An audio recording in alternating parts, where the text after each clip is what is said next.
Hello everyone and welcome back to my channel. I just finished recording my Let's Talk About Nonfiction video, so go check that out if you haven't seen it. But today I'm here to do my most scandalous video yet, and that is talking about the book Molly by Blake Butler. This was put out, I believe, by Archway Editions, and it came out in 2023, I want to say. What I will start by saying about this novel, or this, I guess it's more of a memoir, what about this memoir is, if you are triggered by suicidal ideation, drug or alcohol abuse, or infidelity, I would encourage you not to read this book. I think that it is a very, very, very heavy and real look at a lot of really intense topics. I will be talking about a little bit of those today in this video, so if that's something that doesn't work for you, totally fine, no worries. But I kind of wanted to make this video, and I don't know what I'm going to title it, but I think that this book has gotten a really bad rap, and I'm going to explain why. And I would love to have a really interesting dialogue in the comments if you disagree or agree with me, because I think that this book is super pulverizing, and I don't really understand why. I didn't understand why until I read the book, and then I was like, okay, I get this. So let me just break down a little bit about what this book is about. So if you've not heard of this book, it's been everywhere, but it's essentially a memoir written by Blake Butler, who is Molly's husband. And the book opens with a scene of when he realized that Molly had committed suicide. She was a poet, she was a writer, and he sits down to basically write about his experience about not only the death, but how they met, what kind of led up to this experience, and then the things that he found out about their life and things that were happening behind the scenes while they were married.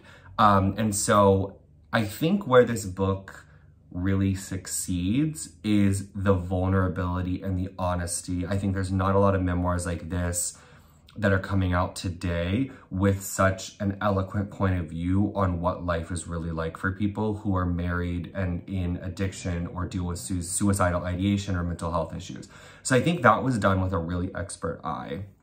What I think did not work for this book is I think it's being improperly criticized, I would say, and I think people are missing the point that this book is way overwritten.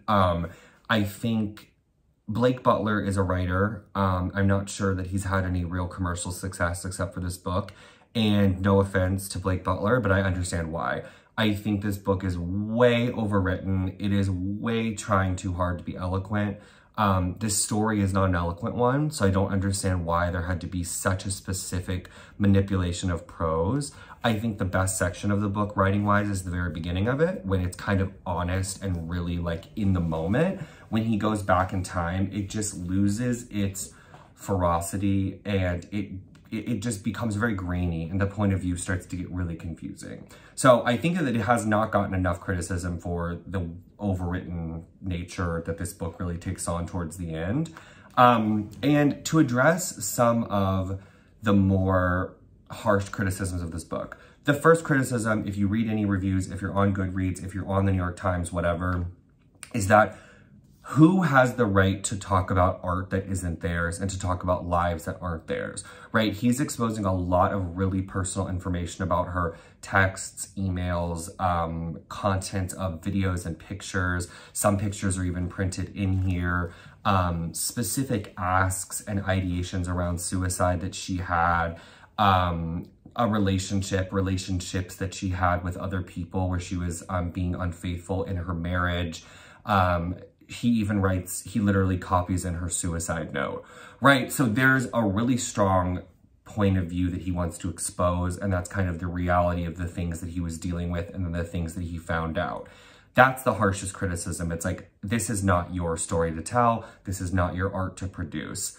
My personal opinion on this is that I think Molly knew that that was going to happen, because if you read the suicide note and you read some of the things that she actually wrote to Blake, it's hard to deny that it seems like she kind of knew that he was going to use this to create art. And so I don't have a strong point of view on whether or not a one-sided story is fair, but I think if you think about it in the like classic breakup song era, right? Like we don't always ask for the other side of the story from someone, whether they're dead or alive, if someone else has written a song, right? Like, no one was mad about Tracy Chapman's, you know, really famous works about, you know, songs about Alice Walker. No one went to Alice Walker and said, like, what is your response? You know, this is not fair. This is not your art, you know, whatever. So I think there's a bit of there's kind of a hypocritical point of view when it comes to Blake's perspective on his relationship. I would agree with criticisms, however, about this novel or this memoir, especially around not giving Molly a fair, fleshed out character, right? It seems like she lived a very caricature life. And I think towards the middle and end, she really got lost in it. And he just exposed a lot of really intimate details without giving us the small details that would make us love her, right? Like, if you just read this novel, you're gonna be like, damn, or this memoir, you're gonna be like, damn, you're a dick. Like, you know, you're not giving us a fair chance to even really care about who she was outside of her issues. It seems like a lot of trauma dumping. And I think that if that's the way that Blake needs to heal, I completely respect that. And I think it's an important work in that nature.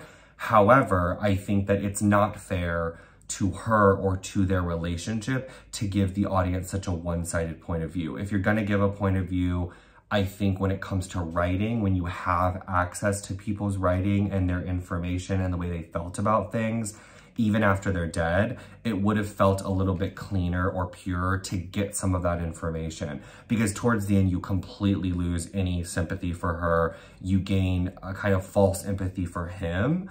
And then it's all about how he is trying to, like, deal with all these things. So I think this is a really antiquated book. I do not think there's like a one-size-fits-all answer to whether this book is good or not. I think it's overwritten, but I think it's important. I think it's interesting. I appreciate that it came from someone who is not known by, like, the popular zeitgeist of poets and writers.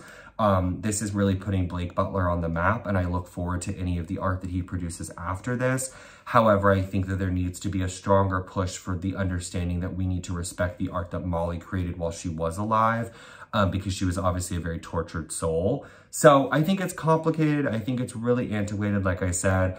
But this is kind of my defense of why you should be reading this book, why it can change your perspective, and how it can kind of make things a lot less black and white when you really start to think about it. So if you have any thoughts on this book, I would love to hear it.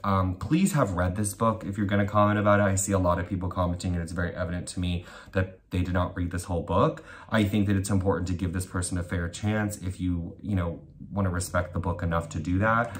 And I would love to learn more. It's taking the literary world by force. It's really forcing a lot of questions. So let's talk about it. And, major respect to Blake Butler for, doing the things that he did and doing the work that he did and not kind of caving within himself. And a major prop to Molly for being, I'm sure, an amazing human who wrote some really amazing work and did some amazing art in her life. So yeah, let's talk about it. And I would love to hear your opinions in the comments or response or whatever works for you. Have a good day. Talk to you in the next video.